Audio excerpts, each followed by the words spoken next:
Assalamualaikum warahmatullahi wabarakatuh. Alhamdulillah wassalatu wassalamu ala rasulillah.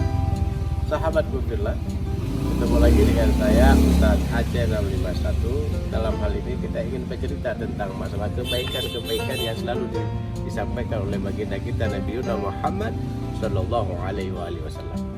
Dalam sebuah kalimat, ahsin ila man asa'a ilaik. Berbuat baiklah kamu kepada orang yang berbuat jahat. Inilah hakikat kebaikan yang selalu Rasulullah sampaikan kepada kita.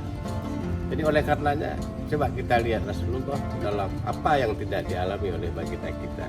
Dicaci, dihina, dimaki. Namun beliau tidak pernah peduli. Beliau ingin menyampaikan bahwa ad-dinul Islam adalah agama Islam, adalah agama yang paling baik di dunia ini, bahkan nanti di akhirat.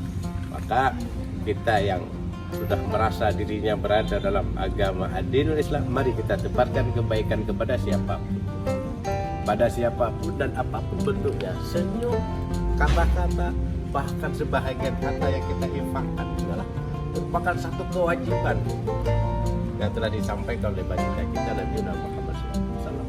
Jadi oleh karenanya sahabatku billah, mari sama-sama kita tebarkan kebaikan. Insya Allah kebaikan itu akan datang kepada kita, dan sesungguhnya kebaikan pun juga akan dibalas dengan kebaikan. Insya Allah segala kebaikan kita raih, segala kebaikan kita lakukan, dan segala kebaikan pula akan kembali kepada kita. Insya Allah mudah-mudahan akan menjadi kebaikan-kebaikan yang bertambah-tambah dalam kehidupan kita, maka nanti ketemu di akhirat kelak bersama dengan sang pemilik kebaikan itu, Allah Rabbul Jalal Jalal.